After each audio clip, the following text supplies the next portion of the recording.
Dear students, welcome to 90 degree solution. स्वागत है आप सभी का आपके अपने यूट्यूब चैनल 90 डिग्री सोल्यूशन में। आज मैं आपको 40 क्वेश्चन का सेट प्रैक्टिस कराऊंगा और मैं उसका इंपॉर्टेंट फैक्ट भी डिस्कस करूंगा जो आपके सभी गवर्नमेंट एग्जाम के लिए यूजफुल होगा। तो वीडियो को इन तक जरूर देखिएगा फ्रेंड्स। आप साथ साथ ऑप्शन भी लगा सकते हैं और आपका जो भी नंबर आएगा उसे आप कमेंट बॉक्स में ज़रूर लिखिएगा। इससे हमें और बाकी सभी स्टूडेंट्स को प्रेरणा मिलेगा। तो चलिए शुरू करते हैं। आज का पहला सवाल है, निम्नलिखित में किसे भारतीय क्रांति की माँ कहा जाता है? तो मैडम भिकाजी कामा को, जिन्हें मदर ऑफ इंडियन रेवोल्यूशन, भारतीय क्रांतिकारी की जननी या माँ कहा जाता है। इन्होंने तिरंगा का प्रथम प्रारूप डिजाइन दिया था, लेकिन वर्तमान तिरंगा का प्रारूप या डिजाइन वेंकैया पिंगले के द्वारा 1921 ईस्वी में दिया गया था। कब दिया गया था? 1921 ईस्वी में। मैडम भिकाजी कामा ने 1907 ईस्वी में जर्मनी के स्टुटगार्ट शहर में पहली बार राष्ट्रीय ध्वज फहराई थी। कब फहराई थी? 1907 में पहली बार जर्मनी के स्टुटगार्ट शहर में। 1925 ईस्वी में श्यामलाल गुप्ता पार्षद के द्वारा झंडा गीत की रचना किया गया था, विजयी विश्व तिरंगा प्यारा, झंडा ऊंचा रहे हमारा। और 1925 में ही कांग्रेस का वार्षिक अधिवेशन कानपुर में हुआ था, जिसकी अध्यक्षता पहली भारतीय महिला सरोजिनी नायडू के द्वारा किया गया था। हालांकि क्वेश्चन पूछता है कि कांग्रेस की पहली महिला अध्यक्ष एनी बेसेंट, 1917 कलकत्ता अधिवेशन। एक और क्वेश्चन बना कि संविधान सभा के द्वारा राष्ट्रीय तिरंगा को राष्ट्रीय ध्वज के रूप में कब अपनाया गया था फ्रेंड्स? तो 22 जुलाई 1947 को। कब? 22 जुलाई 1947 को मान्यता दिया गया था। इसका आंसर क्या हो जाएगा? इसका आंसर सी ऑप्शन हो जाएगा, मैडम भिकाजी कामा। नेक्स्ट क्वेश्चन है, संविधान के किस अनुच्छेद के द्वारा लोकसभा हेतु 2 आंग्ल भारतीय समुदाय के लिए सदस्यों को चुना जाता है? तो इसे ध्यान से समझिए। भारत की संसद लोकसभा, राज्यसभा और राष्ट्रपति से मिलकर बनती है। ठीक है। देश में लोकसभा के लिए अधिकतम 552 सदस्य, जिसमें 530 राज्य प्लस 20 केंद्र शासित प्रदेश प्लस 2 एंग्लो इंडियन हो सकते हैं। लेकिन विभिन्न राज्यों और केंद्र शासित प्रदेशों से लोकसभा के लिए केवल 543 सदस्य ही चुने जाते हैं। कितने सदस्य चुने जाते हैं फ्रेंड्स? तो 543 सदस्य। और यदि चुने गए 543 सांसदों में एंग्लो इंडियन समुदाय, एंग्लो इंडियन पार्लियामेंट का कोई भी सदस्य नहीं चुना गया हो, तब अनुच्छेद 331 के तहत निर्वाचन आयोग की सिफारिश पर भारत का राष्ट्रपति इस समुदाय के अधिकतम 2 सदस्य का चुनाव कर सकता है। कितना फ्रेंड्स? अधिकतम 2 सदस्यों का चुनाव कर सकता है, इससे कम नहीं। यदि इससे एक कम हो जाएगा तो फिर भी इसके लिए निर्वाचन आयोग राष्ट्रपति से गुजारिश करेंगे कि एक आ गया है सदस्य और एक और मनोनयन कर दीजिए, एक और चुनाव कर दीजिए। ठीक है। जब अनुच्छेद 331 का चर्चा हो गया है तो चलिए अब 330, 332, 333 का भी एक झलक थोड़ा देख लेते हैं। देखिए, अनुच्छेद 330 में लोकसभा में SC/ST यानी कि अनुसूचित जातियां और अनुसूचित जनजातियों के स्थानों के लिए आरक्षण की चर्चा मिलती है। ठीक है।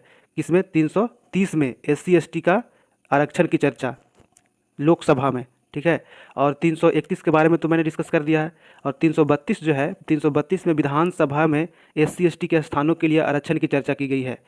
ठीक है। इसमें विधानसभा में 332 में, और 333 में विधानसभा में राज्यपाल के द्वारा अधिकतम 1 सदस्य का मनोनयन किया जाता है। यह भी केंद्रीय निर्वाचन आयोग के सलाह पर किया जाता है। तो चारों समझ में आ गया होगा। इसका आंसर क्या हो जाएगा? अनुच्छेद 331 बी ऑप्शन। नेक्स्ट क्वेश्चन है, सिनागाग निम्नलिखित में से किस धर्म के लोगों का पूजा स्थल है? तो देखिए, सिनागाग जो है वो यहूदी धर्म के लोगों के लिए पूजा स्थल है। और यहाँ पे इसका आंसर जो हो जाएगा वो डी ऑप्शन हो जाएगा। और देखिए, पारसी जो है, पारसी के लिए क्या हो जाएगा? फायर टेम्पल, अग्नि मंदिर। ठीक है। पारसी के लिए क्या हो जाएगा? फायर टेम्पल, अग्नि मंदिर। और सिख के लिए हो जाएगा गुरुद्वारा।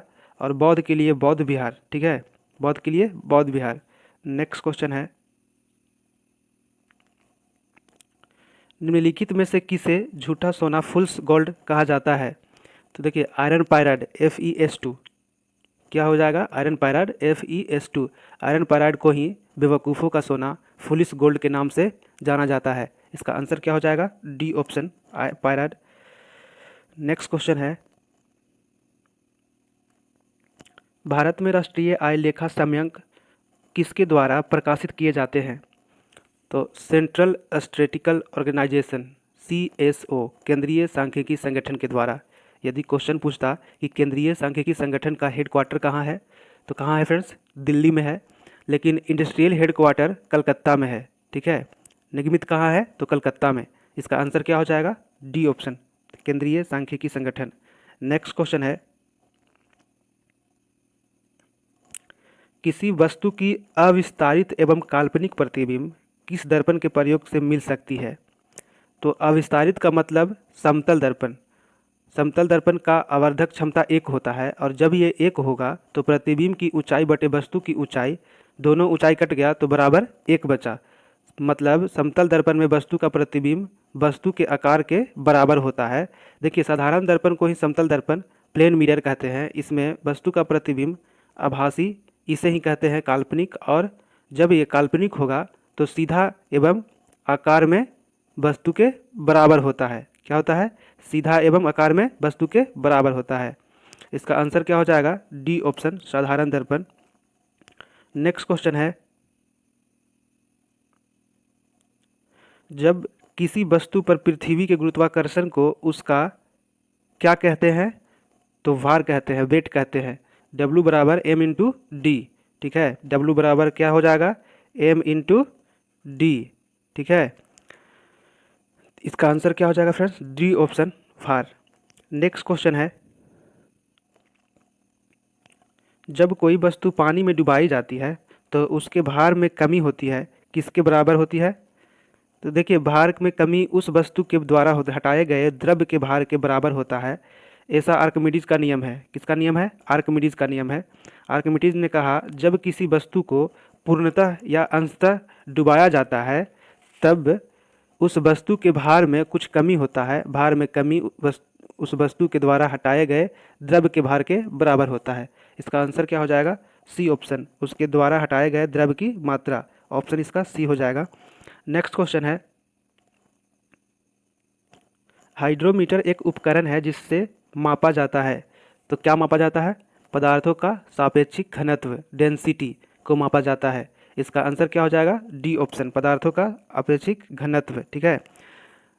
जैसे सापेक्षित घनत्व के जगह पर सापेक्षित आर्द्रता होता तो क्या होता उसका आंसर, सापेक्षित घनत्व के जगह पर क्या होता, सापेक्षित आर्द्रता होता।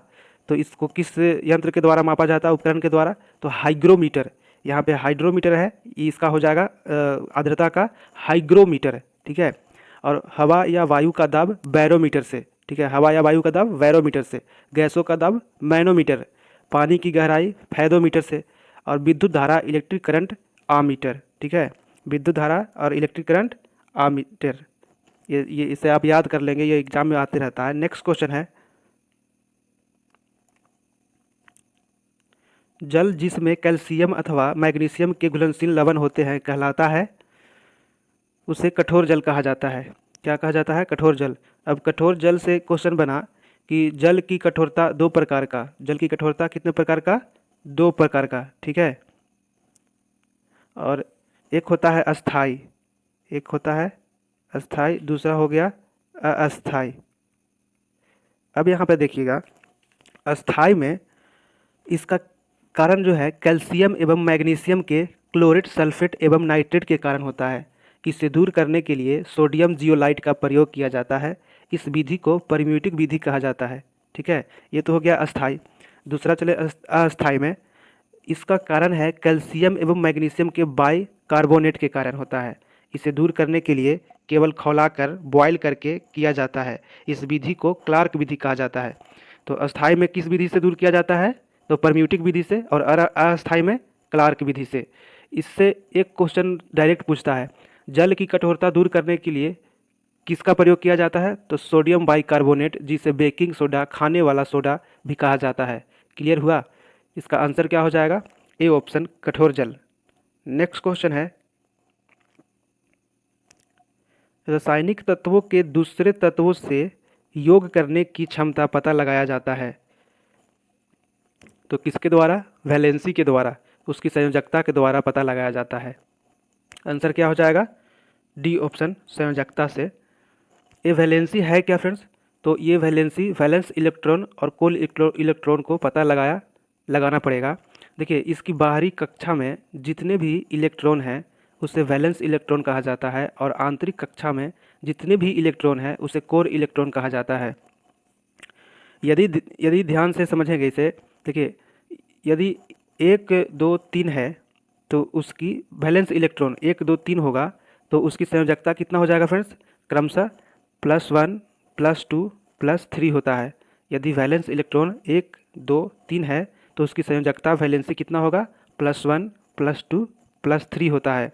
यदि वैलेंस इलेक्ट्रॉन 5 6 7 है तो उसकी संयोजकता वैलेंसी क्रमशः -3 -2 -1 होता है, क्योंकि 8 घटाकर निकाल लेते हैं। यदि वैलेंस इलेक्ट्रॉन 4 है, वैलेंस इलेक्ट्रॉन कितना है, 4 है, तो उसकी संयोजकता कितना हो जाएगा, तो 8 माइनस, सॉरी यहाँ पे 8 माइनस नहीं होगा, 4 +-4 क्या हो जाएगा, +-4 हो जाएगा इसकी संयोजकता। और यदि वैलेंस इलेक्ट्रॉन 8 है तो इसकी संयोजकता कितना होगा, 8 - 8 बराबर 0, 8 - 8 बराबर 0 हो जाएगा। और देखिए सभी अक्रिय गैस, नोबल गैस, निर्जौन गैस की संयोजकता वैलेंसी क्या होती है, 0 होता है। ठीक है, सभी अक्रिय गैस की संयोजकता वैलेंसी क्या होती है, तो 0 होता है। नेक्स्ट क्वेश्चन है, सूर्य के प्रकाश की उपस्थिति में कार्बन डाइऑक्साइड व पानी से कार्बोहाइड्रेट्स बनने की क्रिया कहलाती है।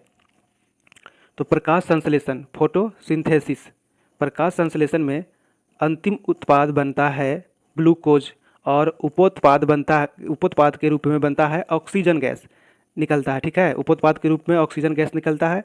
क्यों, क्योंकि यह जल का हिस्सा है। इसका आंसर क्या हो जाएगा, सी ऑप्शन, प्रकाश संश्लेषण। नेक्स्ट क्वेश्चन है, लाल रक्त कण आरबीसी बनते हैं तो किस में बनते हैं फ्रेंड्स, देखिए बहुत इंपॉर्टेंट क्वेश्चन है साइंस से। आरबीसी रेड ब्लड कार्पोसेल्स, जिसे इरिथ्रोसाइट के नाम से भी जाना जाता है। आरबीसी का और दूसरा नाम क्या हो गया, इरिथ्रोसाइट। इसे आप याद रखेंगे, ये बहुत एग्जाम में आता है। इरिथ्रोसाइट के नाम से भी जाना जाता है, जिसका निर्माण रेड बोन मैरो में, लाल अस्थि मज्जा में बनता है। देखिए आरबीसी हो या डब्ल्यूबीसी हो या प्लेटलेट्स हो, ये तीनों, ये सब का निर्माण किस में हुआ, रेड बोन मैरो में। ये सब का निर्माण किस में होता है फ्रेंड्स, रेड बोन मैरो में होता है।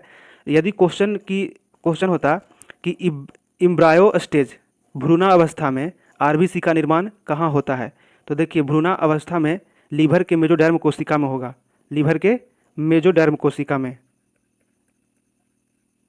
ठीक है, लीवर के मेजोडर्म कोशिका में होगा, जबकि विकसित अवस्था में लाल अस्थि मज्जा में होता है। क्वेश्चन पूछ देता है कि आरबीसी का कब्रिस्तान किसे कहा जाता है, तो आरबीसी का कब्रिस्तान स्प्लीन, प्लीहा या तिल्ली को कहा जाता है। ठीक है, और ये तो आपको पता होगा कि इमरजेंसी ब्लड बैंक स्प्लीन को ही कहा जाता है। क्लियर हो गया होगा। ठीक है, नेक्स्ट क्वेश्चन, इसका आंसर क्या हो जाएगा friends, A option, red bone marrow. Next question है, भोजन में प्रोटीन की पाचन क्रिया उदर में शुरू होती है, जिसमें कौन सा एंजाइम होता है, तो इसमें देखिए पेप्सिन एंजाइम होता है। वसा एवं प्रोटीन की पाचन क्रिया उदर में शुरू हो जाती है। ठीक है, अमाशय में शुरू हो जाता है, स्टोमक में शुरू हो जाता है, जबकि ओरल कैविटी, मुख्य गुहा में कार्बोहाइड्रेट का, ठीक है, किसके द्वारा, तो लार में पाए जाने वाला टाइलिन एंजाइम के द्वारा। ठीक है, किस एंजाइम, टाइलिन एंजाइम, जो लार में पाया जाता है। अमाशय में गैस्ट्रिक ग्लैंड, जठर ग्रंथि पाया जाता है, जिससे जो रस निकलता है उसे गैस्ट्रिक जूस कहा जाता है, जठर रस कहा जाता है। इस जठर रस में 4 प्रकार के रस पाए जाते हैं। पहला HCl, जो कोई एंजाइम नहीं है।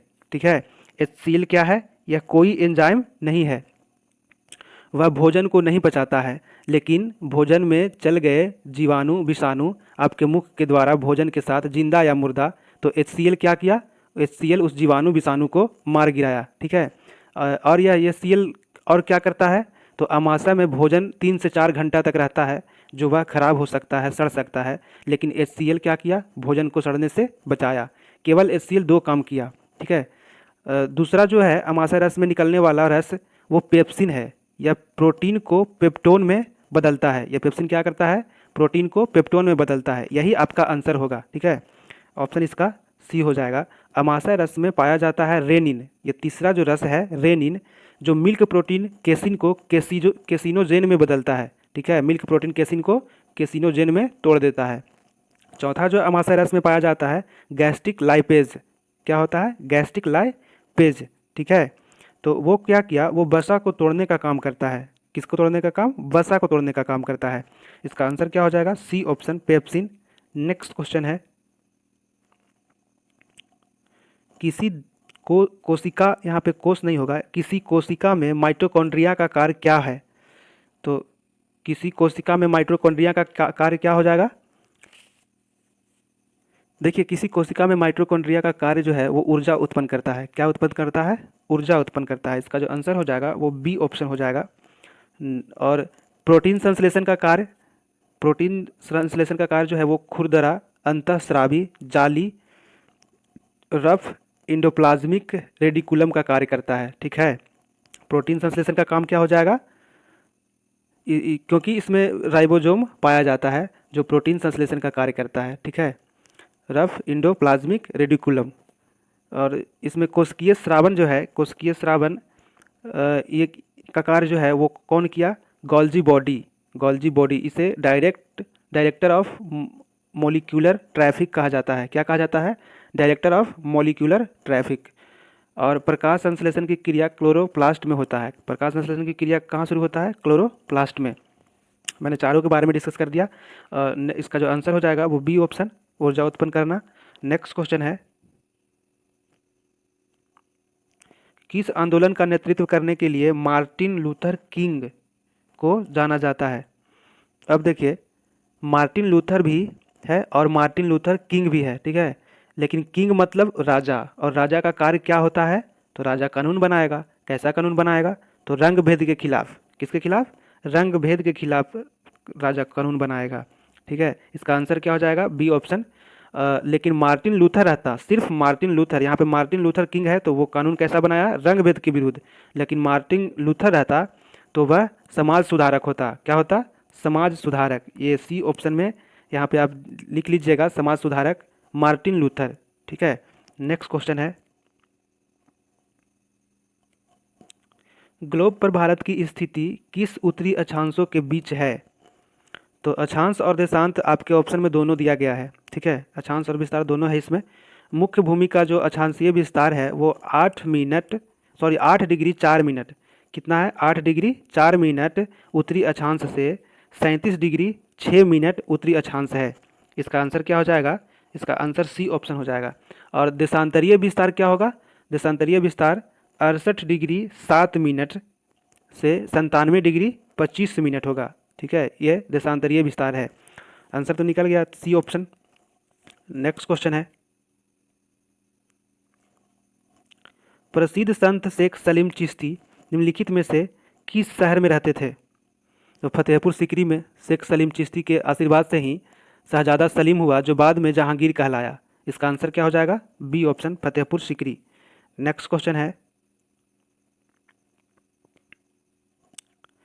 शरीर में निम्नलिखित में से किसकी अधिकता से हृदयघात हार्ट अटैक होता है? तो किसकी अधिकता से होता है फ्रेंड्स? हृदयघात में रक्त की आपूर्ति रुक जाती है, ब्रेक कर जाती है। आप देखे होंगे यदि किसी को हार्ट अटैक हो गया है तो डॉक्टर क्या करता है? मरीज के सीने पर प्रेशर डालता है, ठीक है। यदि कहीं भी एयर फंसा होगा तो चालू हो जाएगा। इसमें बाईपास सर्जरी भी कराया जाता है, ठीक है। इससे पता चलता है कि कौन सा बल्ब जाम है, बाईपास सर्जरी से ही पता चलता है और फिर बाद में इसे ठीक किया जाता है। इसका आंसर क्या हो जाएगा? इसका आंसर हो जाएगा बी, कोलेस्ट्रॉल। नेक्स्ट क्वेश्चन है, पृथ्वी सूर्य से प्रचुरतम मात्रा में ऊर्जा प्राप्त करती है? बिल्कुल करती है। देखिए, सूर्य से कई प्रकार का किरण निकलता है, जैसे विबग्योर, जिसे दृश्य प्रकाश कहते हैं। यदि लाल रंग से अधिक है तो अवरक्त है, लेकिन बैगनी से कम है तो पराबैंगनी है। और इसी पराबैंगनी किरण को रोकने का काम करता है ओजोन परत, जो समताप मंडल का हिस्सा है। कौन रोकने का काम किया पराबैंगनी किरण को? ओजोन परत, जो किस मंडल का हिस्सा है? तो समताप मंडल का हिस्सा है। अब आ जाता है दृश्य प्रकाश, अवरक्त किरण। और इस अवरक्त किरण के द्वारा हमारा पृथ्वी केवल गर्म होता है। क्या होता है? गर्म हुआ। किसके द्वारा? अवरक्त किरण के द्वारा। लेकिन आपका क्वेश्चन कह रहा है कि प्रचुर मात्रा में, ठीक है, प्रचुर मात्रा में ऊर्जा प्राप्त होती है, तो किसके द्वारा होता है फ्रेंड्स? दृश्य प्रकाश के द्वारा। आंसर इसका क्या हो जाएगा? ए ऑप्शन, दृश्य प्रकाश के रूप में प्रचुर मात्रा में ऊर्जा प्राप्त होता है। नेक्स्ट क्वेश्चन है, किसी पिंड का गुणधर्म जो विश्व में अपनी स्थिति स्वतंत्र है तो उसे संहति या मास कहा जाता है। क्या कहा जाता है? संहति या मास। ऑप्शन इसका क्या हो जाएगा? D option. नेक्स्ट क्वेश्चन है, डेल्टा का निर्माण होता है जब नदी के मुहाने पर क्या होता है? जहाँ नदी का प्रवाह धारा निर्बल हो जाता है वहीं पर डेल्टा का निर्माण होता है। विश्व का सबसे बड़ा डेल्टा गंगा ब्रह्मपुत्र का डेल्टा है जिसे सुंदरबन का डेल्टा कहा जाता है। और ध्यान देंगे सभी नदी डेल्टा का निर्माण नहीं करती है, जैसे नर्मदा ताप्ती, राइन सीन, ओबर ओडर, हडसन विस्चुएला, ये सभी नदियाँ डेल्टा के बदले किस चीज़ का निर्माण करती है? एस्चुरी का निर्माण करती है। ठीक है, इसका आंसर क्या हो जाएगा? बी ऑप्शन, नदी प्रवाह निर्बल होता है तब डेल्टा का निर्माण होता है। नेक्स्ट क्वेश्चन है, सिंटोइज्म एक धर्म है जो कहाँ के लोगों के द्वारा माना जाता है? तो कहाँ के लोगों के द्वारा माना जाता है? ये जापान के लोगों के द्वारा माना जाता है। इसका जो आंसर हो जाएगा वो ए ऑप्शन। नेक्स्ट क्वेश्चन है, सभी समस्त विश्व में सबसे ज़्यादा यूरेनियम है। तो देखिए पहले कहाँ था? पहले था कनाडा, लेकिन अब ध्यान देंगे अब हो गया है कजाकिस्तान। ठीक है, अब क्या हो गया है? कजाकिस्तान। तो ये बीपीएससी का क्वेश्चन है, यदि आपको ऐसा क्वेश्चन आ जाएगा इससे तो आप कजाकिस्तान ही ऑप्शन में लगाइएगा। इसका आंसर सी ऑप्शन हो जाएगा। नेक्स्ट क्वेश्चन है, यामा की लेखिका है, तो यामा की लेखिका कौन होगी? महादेवी वर्मा। ऑप्शन इसका क्या हो जाएगा? B option, Mahadevi Verma. Next question है, कला के लिए किसको स्वर्ण युग कहा जाता है? तो गुप्त काल को कहा जाता है। अब यहाँ बहुत क्वेश्चन बना गुप्त काल से, जैसे संस्कृत साहित्य का स्वर्ण काल गुप्त काल, इसे ही कहा जाता है। कला का स्वर्ण काल गुप्त काल, गोल्डन एज। प्राकृतिक साहित्य का स्वर्ण काल सातवाहन, कन्नड़ साहित्य का स्वर्ण काल राष्ट्रकूट, तमिल साहित्य का स्वर्ण काल चोल, तेलुगु साहित्य का स्वर्ण काल विजयनगर खासकर केडीआर कृष्णदेव राय, फारसी एवं हिंदी का साहित्य का स्वर्ण काल क्या हो जाएगा? ये दोनों का अकबर, फारसी और हिंदी का अकबर हो जाएंगे। चित्रकला साहित्य का स्वर्ण काल जहांगीर, और स्थापत्य साहित्य का स्वर्ण काल शाहजहां। इसका आंसर क्या होगा? सी ऑप्शन, गुप्त काल। नेक्स्ट क्वेश्चन है, एमिनोमीटर यंत्र नापता है तो किस चीज़ को नापता है? हवा का दिशा और वेग का, हवा का दिशा और वेग। इसका आंसर क्या हो जाएगा? B option. नेक्स्ट क्वेश्चन है, भारत का बगीचा किस शहर को कहा जाता है? तो भारत का बगीचा किस शहर को कहा जाता है? बेंगलोर को। ऑप्शन इसका बी हो जाएगा। नेक्स्ट क्वेश्चन है, पेंच टाइगर रिजर्व कहाँ स्थित है? देखिए पेंच महाराष्ट्र एवं मध्य प्रदेश दोनों में आ सकता है, लेकिन पेंच टाइगर रिजर्व मुख्य रूप से सबसे ज़्यादा एरिया मध्य प्रदेश में है। सबसे ज़्यादा एरिया कहाँ है फ्रेंड्स? मध्य प्रदेश। इसका आंसर क्या हो जाएगा? D option. नेक्स्ट क्वेश्चन है,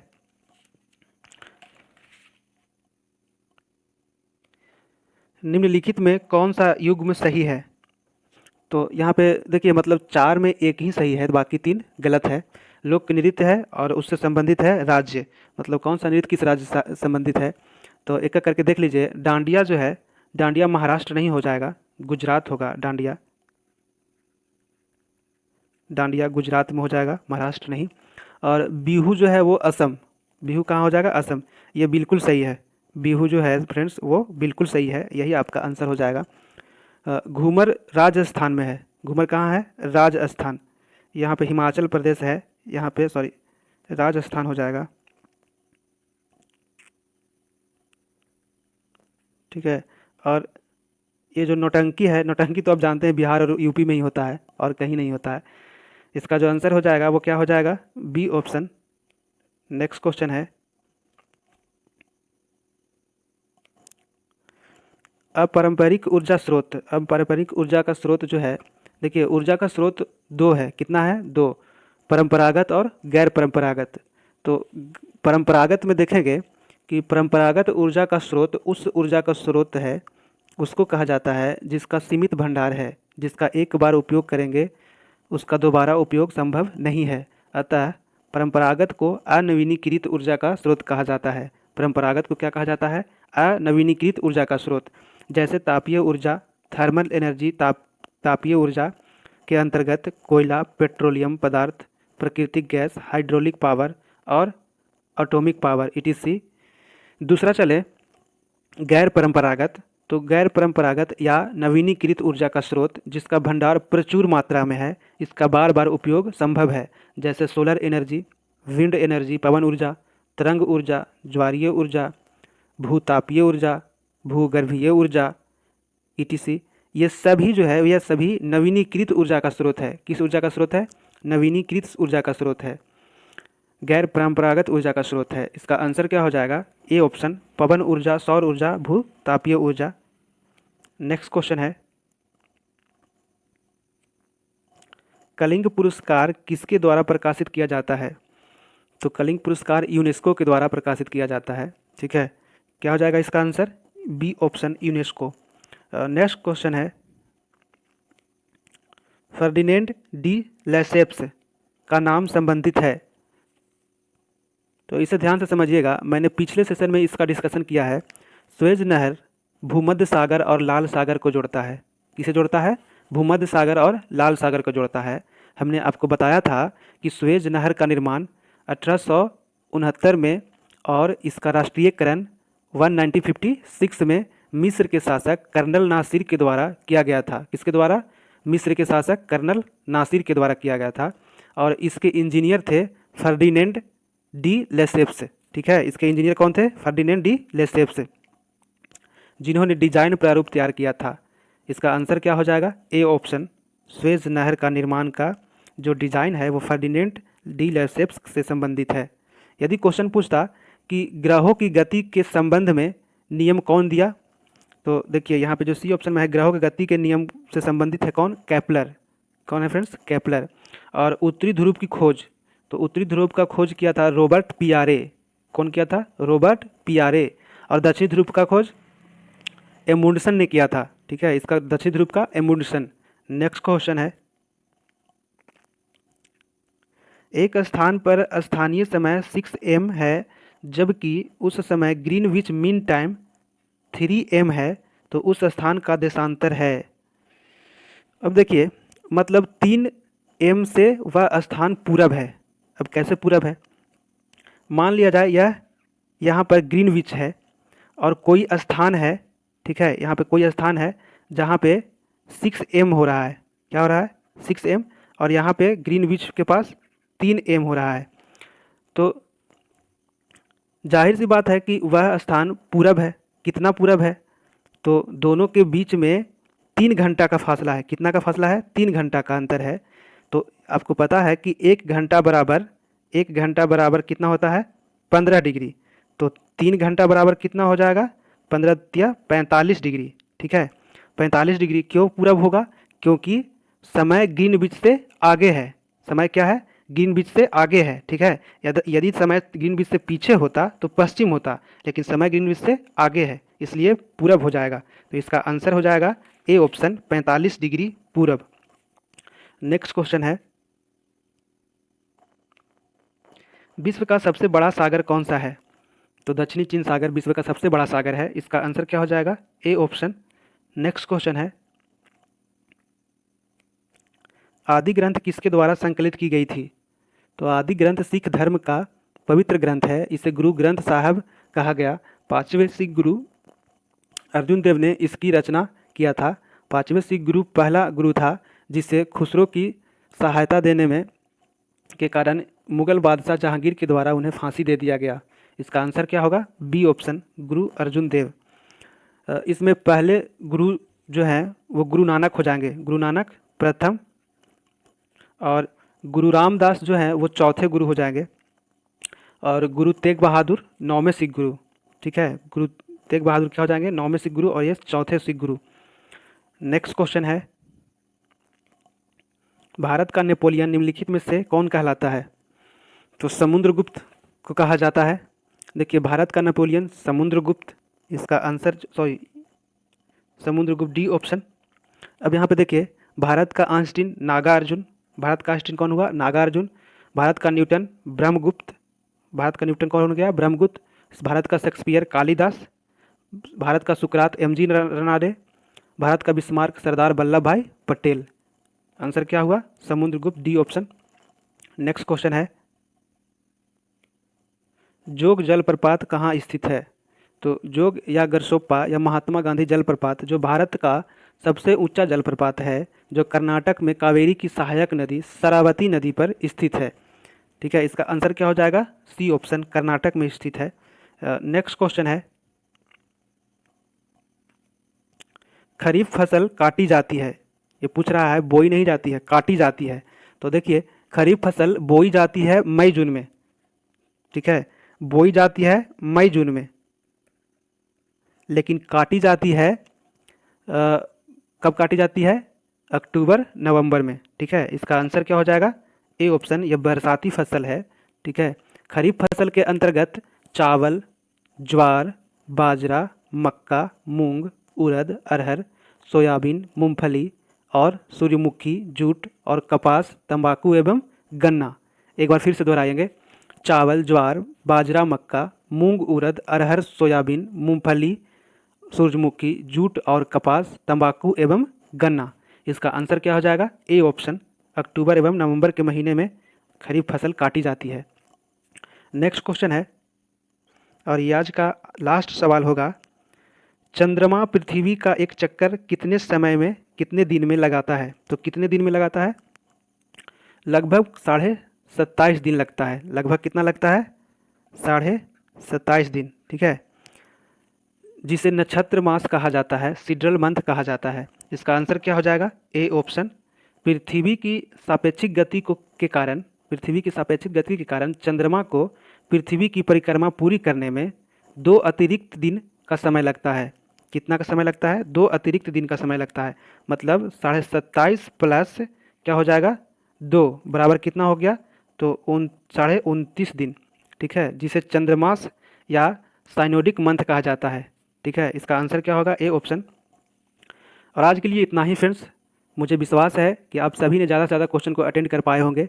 अगर हमारा वीडियो आपको पसंद आया हो तो वीडियो को लाइक करें, हमारे यूट्यूब चैनल को सब्सक्राइब करें और बेल आइकन को दबाना ना भूलें, ताकि हमारे हर वीडियो का नोटिफिकेशन आपको मिलता रहे। Thanks for watching. मिलते हैं अगली वीडियो में, तब तक के लिए सेफ रहें, सुरक्षित रहें। जय हिंद।